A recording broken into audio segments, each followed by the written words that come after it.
Hey everybody, Jason here. Happy Friday. Hope you guys are all having a great day and having a great week. So Tesla with the non-stop upward trend, pretty ridiculous.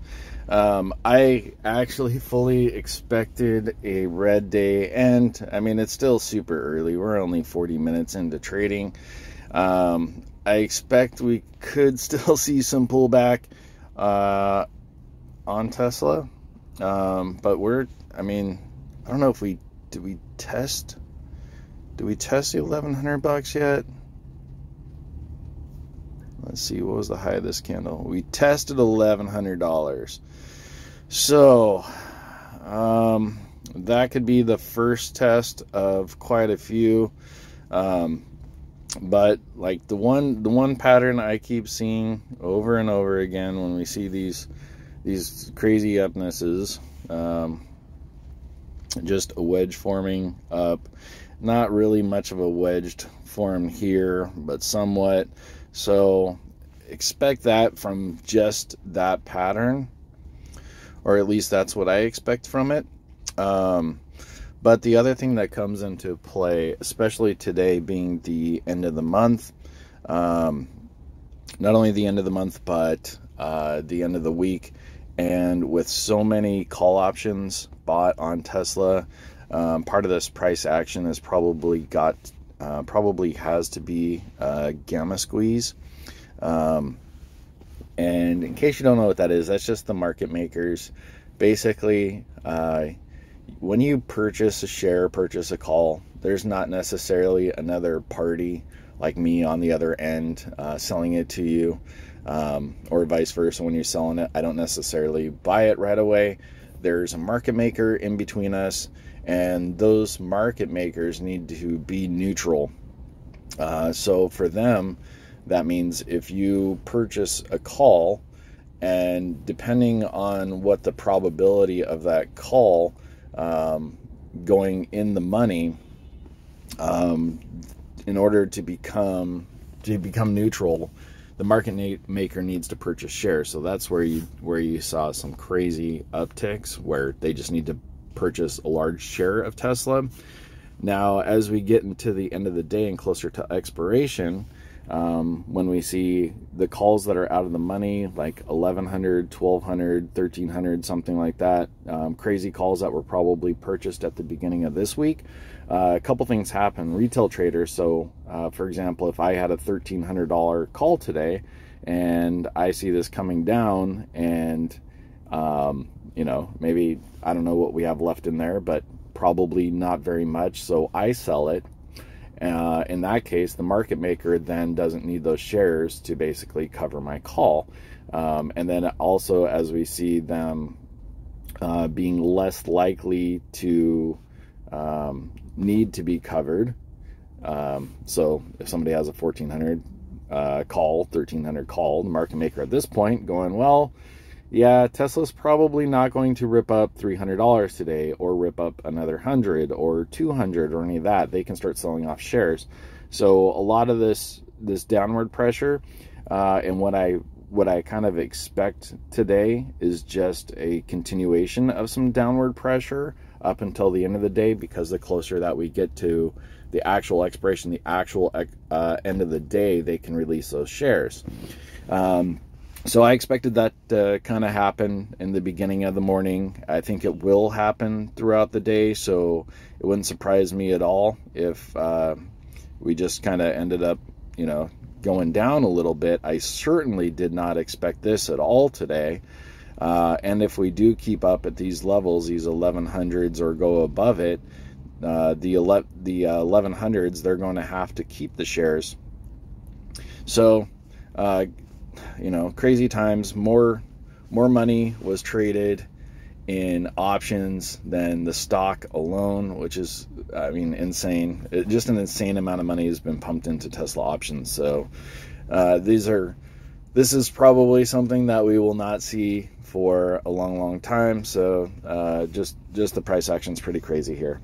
I did purchase one more whole share of Tesla this morning. Actually, probably right about here. I grabbed it for $10.88. I think it's the absolute easiest way to quadruple your money. Even if Tesla comes down to 900, that 1088 I spent today, 2, 3, 4 years from now, it's 4 times my money. So easy purchase for me. I did open up some more put credit spreads. We'll just find the ones that we're a little down on, and those are probably them.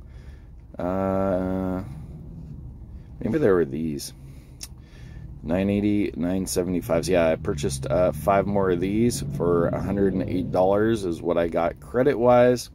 I could have waited to see the downward movement, but with Tesla ripping up so much again in the morning, it didn't necessarily want to do that.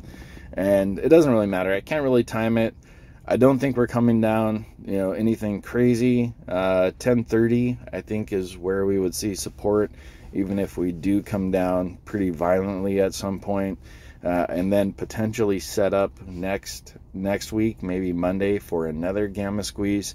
Because people are going to want to get back into some short-term options, I would imagine, especially when we see, or if we do see some downward movement, pretty much no matter what happens. I mean, just Tesla's movement is all over the news and everything like that. So, yeah, so we went up, we were just up 4,000 or 5,000, now down to break even. Fully prepared to see, you know, today could be a down $10,000, $20,000 day or something like that, which is absolutely fine, like relative to our week or month. And I guess we should take a look at that. So on the day, we haven't made much, $1,000 I guess. On the week, we are up 50,000. On the month, we're up 93,000. And the quarter, 156,000, a little bit over 100%, which is pretty amazing. Just kind of a long time coming here, with just the conviction in Tesla going. We have these things that are expiring today, and the Coinbase expiring next week, and kept trying to close these for a couple bucks. I didn't realize this was actually next week. It's been worth 0 for a long time. Let's see if I can close that for, let's see, maybe we can close that for $2, and that is going to be a debit. See if we can get filled. Maybe not, but if not, we'll just wait until expiration there. And then other than that, not much else to do today. Opened up those put credit spreads. My thoughts right now, as far as where they should be open, could be opened, I think anywhere, you know, bumping up against that 1,000, like 995s, 990s, 980s. I think that's pretty much as aggressive as I would want to be. I wouldn't want to be closer to the 1,100 or up in the thousands, just to be prepared for some pullback. I think 930s, 950s are still aggressive, all the way down to like 880s, somewhere in there. I think those are good risk to reward, just kind of in that range. And then below 880, I think is fairly safe. And then anything like 800s, I mean, we could even take a look at some 800s. I just don't think there's enough premium right now to make sense if you're looking to open them up in the 800s. Like actually down at 800s, we can look about 4 weeks out, because that's where we really start to decay. I don't think there's enough. Oops. No. Okay. I don't think there's enough premium at 800 to make much sense. Like, I don't think you're collecting much, but yeah, you're collecting $30 down there. So that's actually that's not too terrible for something really that safe. But 880s, I really like that level for a good solid. I feel very comfortable, confident in there. It's 10% premium, 4 weeks out. In fact, we could do one of those. But this is pretty much this is all I've done for for the past year and some to grow this account like this is basically go out 4 weeks, 4 to 6 weeks, somewhere in there. So we're right at 4 weeks here, and basically higher we are, the closer we are to the money, the more risk, the more reward, and the further away, less risk, less reward. With 4 weeks time, 5 weeks time, 6 weeks time, you have plenty of time. If the stock does move down, first of all, at 880, we have $200 that it would need to pull back to even get in the money, over 200 bucks at this point. So if any kind of levels near there, like in the 900s, were tested, we have plenty of time to roll those out. Even if we did pull back to 900, 3 months, 6 months, next earnings announcement, delivery announcement, Cybertruck release, any of that news is going to be a catalyst to the upside, in my mind. But basically, it's got to be your thesis, what you think is going to happen as far as price action, where you want to risk your money. Because at the end of the day, put credit spreads, I love them. I've been very successful with them.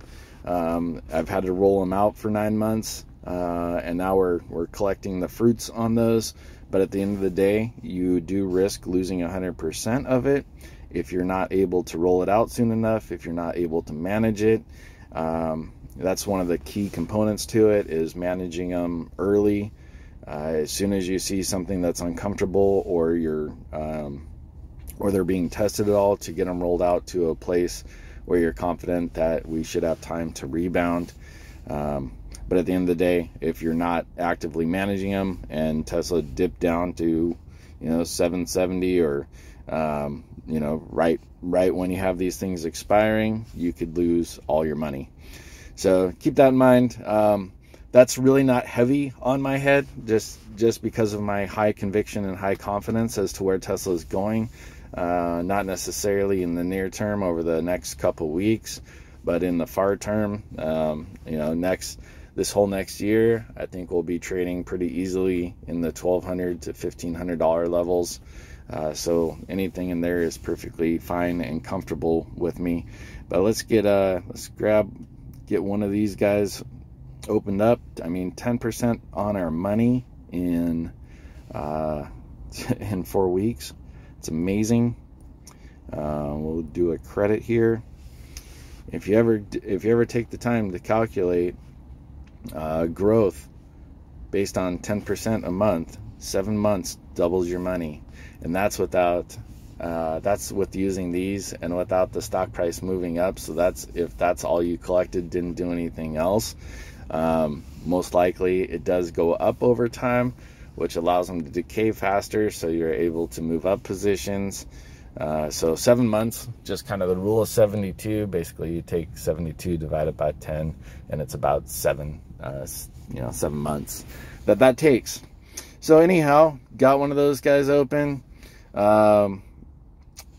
Let's go ahead and let's roll out our other put credit spreads here. So the ones expiring next week, which is what I like to do, get the ones that are expiring the following Friday. Get those rolled out just in case we do have some pullback. Gives us more time to manage them. So we'll start with these. Maybe we'll start with the low guys. Let's see what we have left here as far as premium.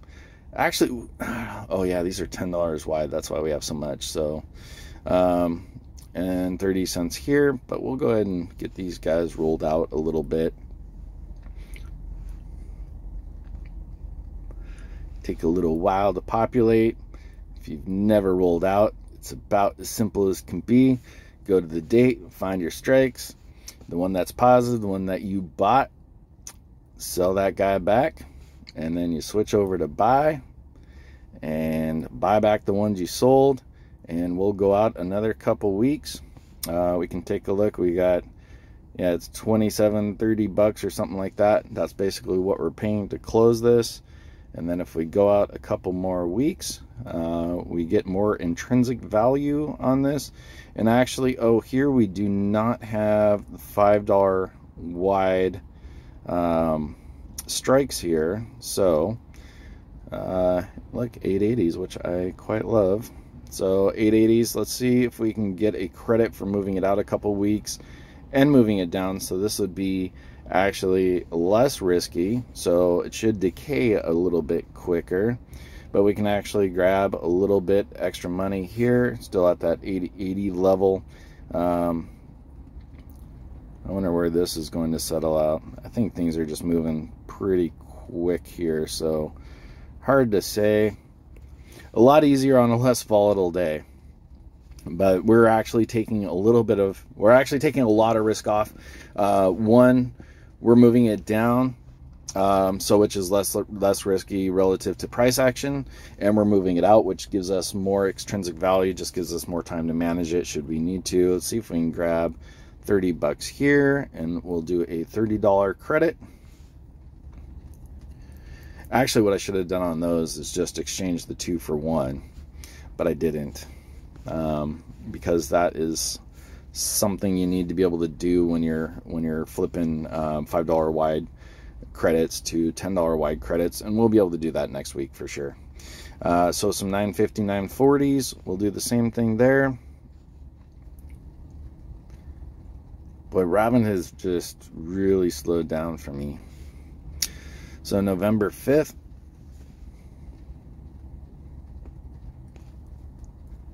and 950s, we'll roll these out to the same strike prices, just a couple weeks out. There we go. We need to make sure that grays out, is what I've learned. So buy back the 950s, sell the 940s, and we'll go out a couple more weeks and look for that 950. Hey, look, we already got 5 there already. So we'll sell those, buy back the 950s, or sell more 950s, buy back the 940s, or buy more 940s.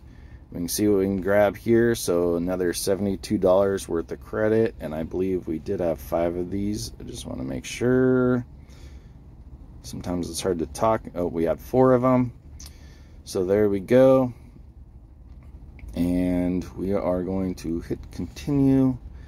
We had 4 of these guys, and it's showing about $80. Yeah, that's what I was thinking, about 70 bucks. So 70 bucks credit, $280.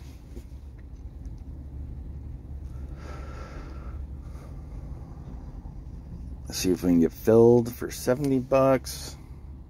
There we go. We got filled for $70. So that's another $280 in our account.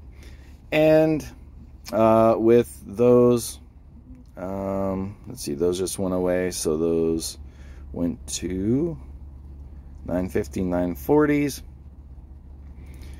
So 226, or no, current price 150.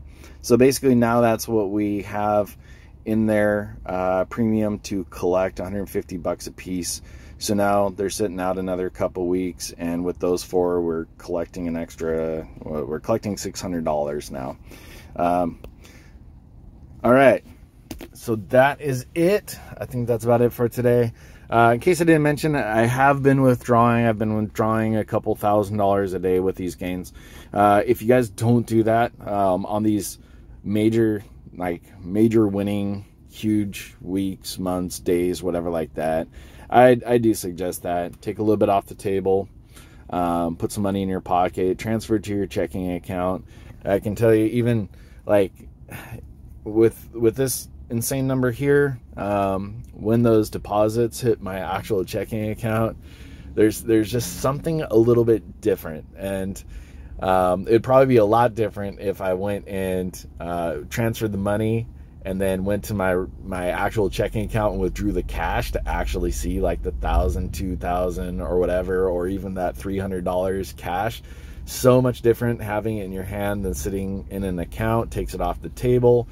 And when you guys are making this kind of money, you're going to want to set some aside for taxes. Don't worry, I'm paying my fair share. I'm paying a lot, but it'll come out to thousands of dollars a month. I don't care where you're at, like level wise.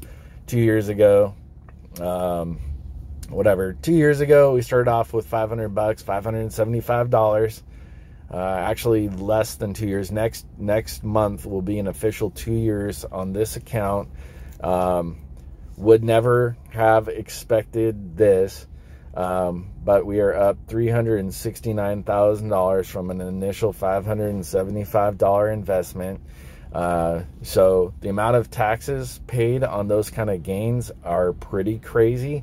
Not all of them are realized, since we do buy Tesla shares and just hold those are unrealized. But all these put credit spreads, when I'm collecting 300, 500, 1,000, and I'm going to be doing it more and more often now that we're getting closer to the expiration dates of the ones that I'd rolled out for a long time. It's going to happen. It'll happen for you guys. It's just a matter of time, patience, slow, no need to YOLO. If there's one mistake I've made over the time, it's just trying to do some kind of crazy fancy plays, and there's just no need for it. You know, you might miss out on 5 plays, you know, get the FOMO, see somebody else doing really awesome. They bought some out of the money calls. Yeah, that's fantastic, but that's the same thing going to the casino. You know, you're going to hit a jackpot once in a while, but those YOLOs over time, the house is going to win. So steady conviction, consistency, all that stuff, it really does win the race. All right, guys, I hope you guys hopefully this is helpful on some level. Appreciate you guys, appreciate all your support, love, comments, all that stuff. Love you guys.